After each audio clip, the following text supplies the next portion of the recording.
Hi everyone, it's Margaret here with 60 and Me. Today I'd like to talk to you about decluttering your mind and why it's so important. I think as we get older, we start to think about our possessions, what's important to us, and decluttering and minimalism is a trend that we all are very familiar with. We're trying to clear our houses from things that we no longer need or love. And I've written and we've talked about many different techniques for this, but I think it starts somewhere very special, and that's your brain. It starts in your mind with a mindset of your relationship with things, your relationship with consumerism. And one of our bloggers, Gloria Thiessen, wrote this article, which I'm just wanted to kind of expand on, because the question about decluttering your mind really sounds how do you do that? I mean, what's the process? But it really is, in my opinion, essential for making any real, progress or success with downsizing in your life. You've got to start by understanding why you're holding on to these things, why they are important, and also why the memories are holding such a grip on you. Now, I know when we talk on 60 and Me about downsizing and creating a space for new things, moving out the old, living more with less, we actually start thinking of the categories that were super easy, like things that were easy to get rid of, but then there's these few things that often linger and we just can't let them go. So Gloria suggests that, the first thing we need to do is, well, first have a process here, have a way of looking at this whole exercise, and starting off by understanding your mindset. Why do you have a lot of stuff? Now, if you're 60, 65 years old, that's a kind of an easy answer, because you've had a lot of time to spend spend your money and your energy and on wanting things and buying them and then either holding on to them because you paid for them, that you may have spent more money than you wanted to, but you invested your time and your energy and your love in buying things that you then at some point decided were no longer you. They didn't reflect you. They weren't part of your personality. So first of all, this first step that she talks about is acknowledging your relationship with things, with stuff.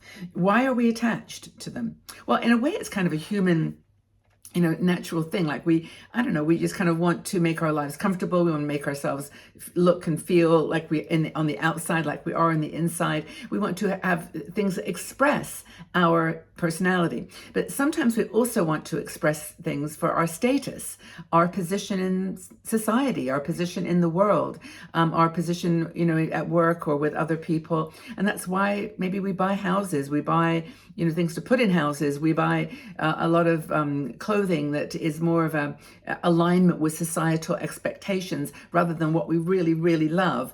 Or maybe it's we buy stuff for our kids, our families that we think are going to make them happy, or maybe give them something that we didn't have. And that actually is a really good point. Even as I'm saying those words, for me, that I think I can identify that with that so much, because I didn't have much when I was young. And I know a lot of women in our 60 Me community would say the same. You were very poor. You didn't have a lot of material possessions.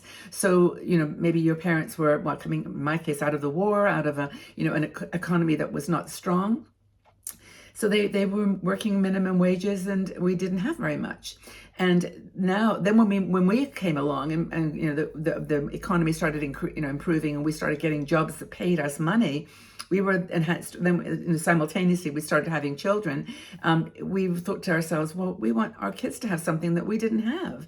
We want them to travel. We want them to have the ability to play sports. With the equipment, we want them to play the piano. We want them to have all those things that you didn't have.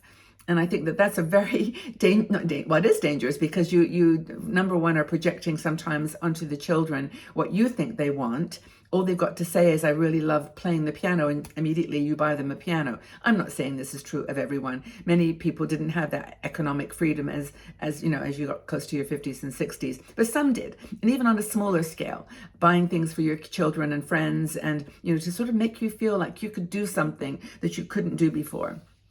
So after you've accepted and understood why it is that you buy things, why you have a passion for collecting things and sharing, then you have to look at the visualization of what your world would look like without them.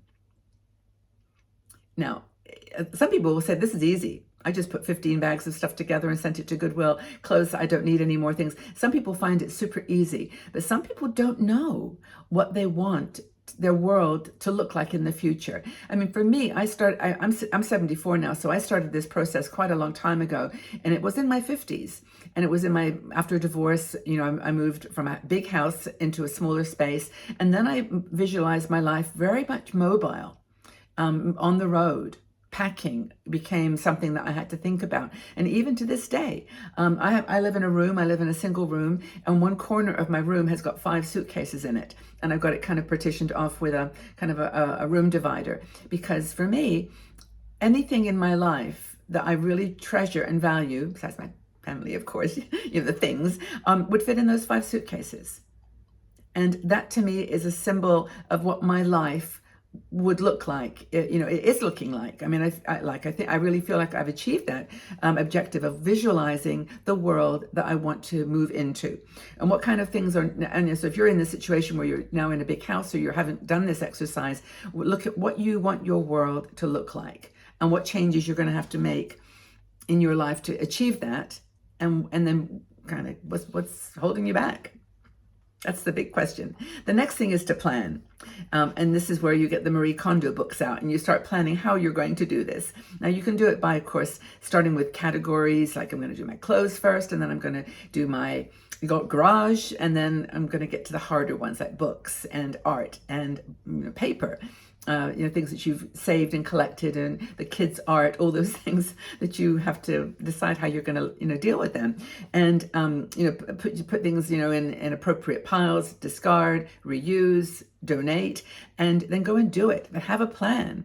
If you don't have a plan, you'll wake up every morning thinking, oh, I really, really need to do that, that drawer, that whatever, and you never get around to it because something happens, you get distracted, or you just can't deal with the emotion of letting things go. Because as I've said before in other videos, when you're young, you're kind of giving away, throwing away or donating things that you made a mistake. I paid too much for it. It doesn't fit me. I don't like it. But when you're older, your things have been imbued with memories and significant milestones, things that you got as a present, things you were given by friends, children's, as I mentioned, children's art, things like that. So you've got a more difficult, in my opinion, complex kind of game to play here with downsizing. And the plan has to be, I think, quite regimented. I mean, for me, I basically, long stories. I mean, I've actually written about this in other videos, but I came back from a trip where I thought I was going to be living in New York, and the job changed location, and I ended up having 39 boxes that I had to unpack and think, I'd been in this New York City for 3 months without needing them. What were they? And one by one, I took the boxes and opened them, and I actually started a blog. And my goal was to get down to 200 items. This was 15 years ago. So, you go through these things, but planning. The next thing is then, once you've decided what you want with your life, what visualization you've got, what your plan is, then you've got to activate. You've got to take those things to the charity shop. You've got to take those things to the garbage.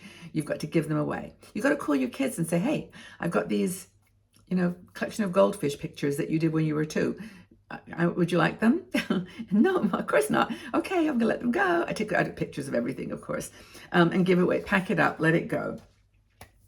Then, once you've come back from the charity shop, the thrift store, the recycling, wherever you've taken it, reflect. Reflect on how you feel.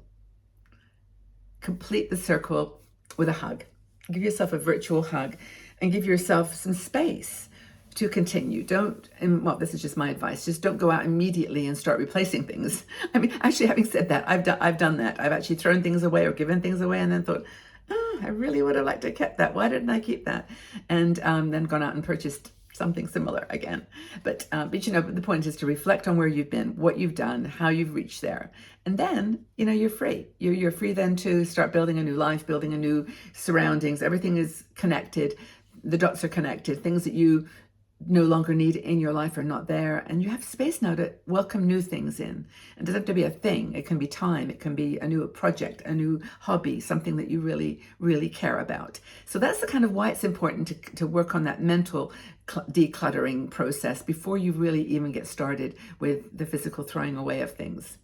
Has that been useful? I mean, did you go through this process? I mean, if you've done a downsizing exercise, did you find that the mental clutter was just as powerful to release as the physical clutter?